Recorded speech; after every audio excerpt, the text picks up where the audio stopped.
Hey, hi, hello, it's me, it's my face again. Welcome back to my channel.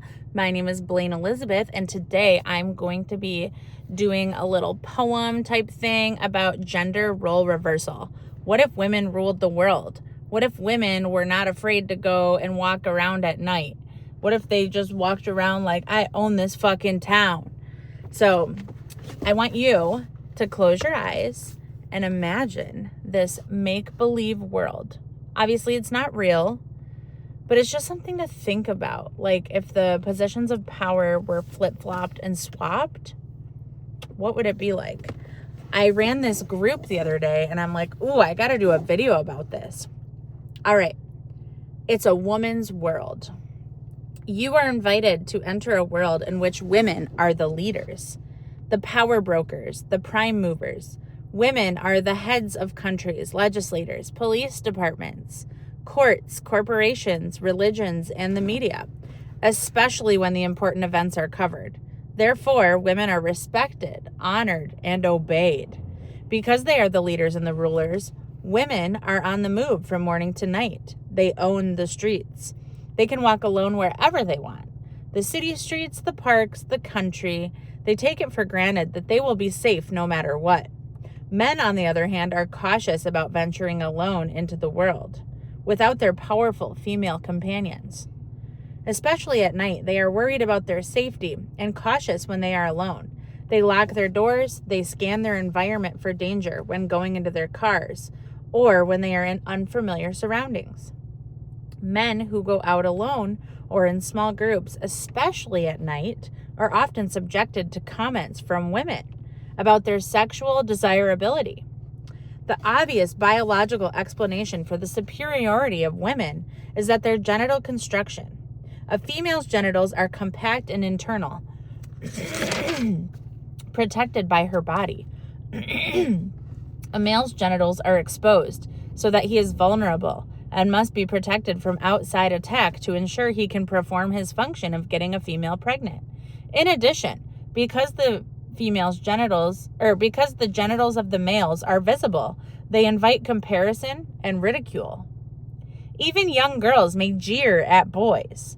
They learn to strap up their genitals because they flop around. Because males envy females, they can learn to strap up their genitals. Women feel more secure in their bodies. A girl can run, climb, ride horseback unencumbered. Because she can move freely, she is encouraged to develop her mind and body to prepare for her womanly responsibilities. In addition to her work, she is more suited to engage in sports and other physical activities.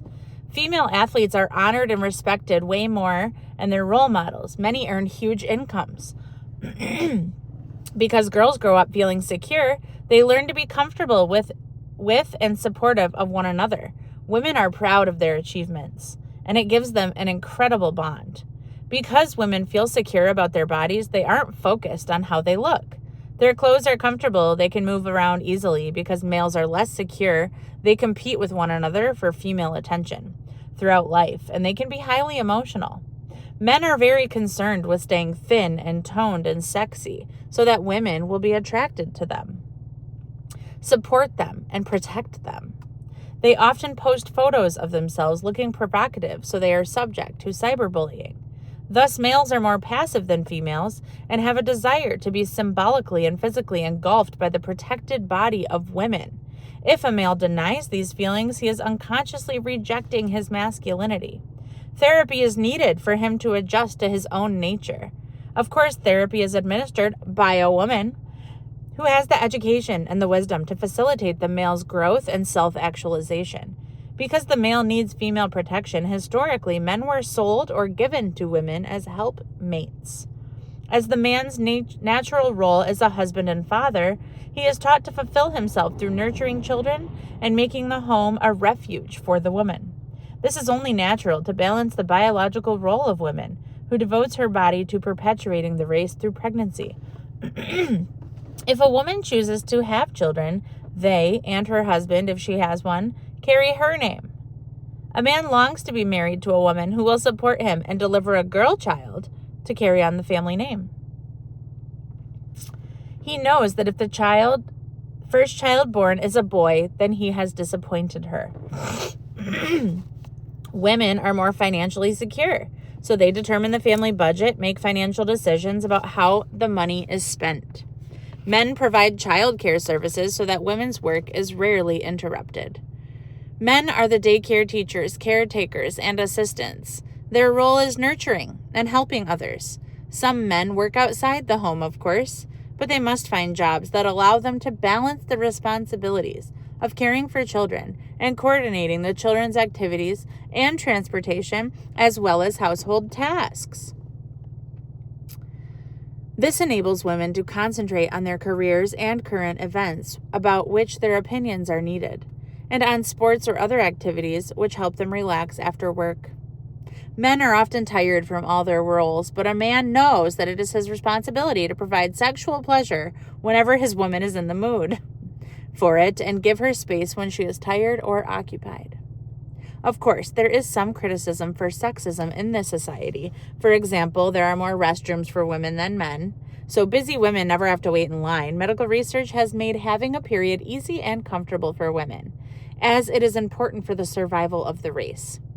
So there are plenty of supplies available to help with periods, especially in schools, workplaces, public arenas, subways, and airplanes. There are so many products to help make sure women get the sexual stimulation and pleasure they need and the desire. As men age, they often feel undesirable and invisible. However, women celebrate menopause as a time when they come into their ultimate power and wisdom. So this is from S. Covington in a book called Beyond Trauma, A Healing Journey for Women in 2016, and it's produced by Hazelton. A special thank you to the late Theodora Wells, her original idea for this type of role reversal, which she titled Woman, which includes man, of course, and is found below. In 1970, provided the impetus for this updated version. Unfortunately, over 45 years later, gender roles and their effects are still very much a part of our society. So after this, we had like a group discussion about how they felt as a woman in this society, how men would feel in a woman of this society,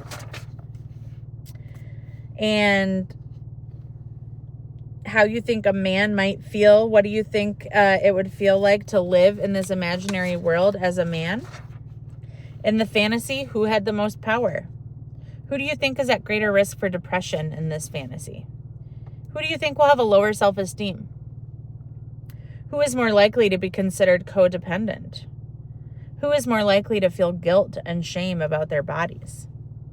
Who is more likely to feel negative about his or her body? Who is at greater risk for being abused? How easy would it be for the people in this fantasy to be intimate in a relationship with one another? Let's think about this again. How did it feel to be a woman in that fantasy? Both men and women are oppressed by the system described in this fantasy. In the same way, both women and men are oppressed by their roles in our society. In our society, women are often limited by what they can earn and often have the responsibility for the home, children, in addition for their jobs. Men are often oppressed emotionally, and they are not supposed to have or express certain feelings. Have you guys ever heard of the man box? The man box is like what men are supposed to be like. Like they're supposed to be strong. They're not supposed to cry. They're supposed to fit in these, norms. They also are not supposed to be as focused on child rearing as women. You can imagine what it feels like to be a woman or a man in the fantasy story only after a few minutes of hearing it. Now imagine how it affects us as women to hear these things like that about us every day for 20, 30, 40 or more years. You can begin to see that low self-esteem and depression may not just be your own individual issue, and that your feelings about yourself have a lot to do with the messages you receive from society about women. A stigma is a characteristic that society interprets negatively. In Greek or Latin, stigma was a mark, puncture, or brand, especially a brand left by a hot iron that marked a slave. Criminals were branded in some countries, so when stigma began to be used in English, it usually meant a mark of shame or dishonor. Today, we hear the term stigma of homelessness, overweight, mental illness, substance abuse, or the stigma of free lunch for your child. There are many aspects of a woman's identity that can carry a stigma, such as her race, class, sexual orientation, gender expression, relationship status, age, size, and appearance. Such labeling can influence your sense of self. In our society, men do have more power and privilege simply because they are men. White men have even more power and privilege just because they are white men. Is this your cultural experience? Our dominant culture runs according to a system that is based on power. It's a system in which some people hold dominant roles while others hold subordinate roles.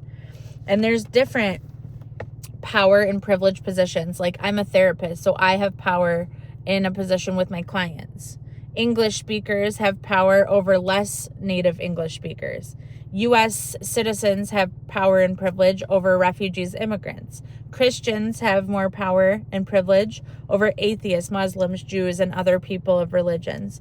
Bosses have more power over workers. Teachers have powers over students. People who are formally educated have more power and privilege versus people who are less formally educated. People who are enabled or able-bodied are more powerful than people who are living with a physical, emotional, mental, or learning disability. People from US, Canada, Western Europe, and the rest of the global north have more power than people from nations of global south or the third world. Adults have more power than seniors. Men have more power than women. Whites have more power than other races, multiracial people, or Native Americans. Rich people have more power than the working class or the middle class. Heterosexual people have more power than lesbians, gays, or bisexual. People with defined genders have more power than transgender or gender fluid. So it's just something to think about as you're going about your daily life. Do you have power and privilege in your life, and in what areas? And what can you do about that? Not much, right? Because you're just born with that power, or you learned that power, or it's because of your position in life. But you can just be aware of it when you're moving through your life. All right, just some food for thought today, and I love you. Mwah. Tell me, did you like this video? Did you like this kind of lesson about...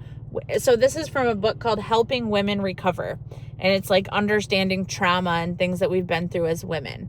So if you like this video, give it a like, give it a comment, share it to someone who might need to hear this, and I love you. Don't forget that you are amazing and you're doing the best you can.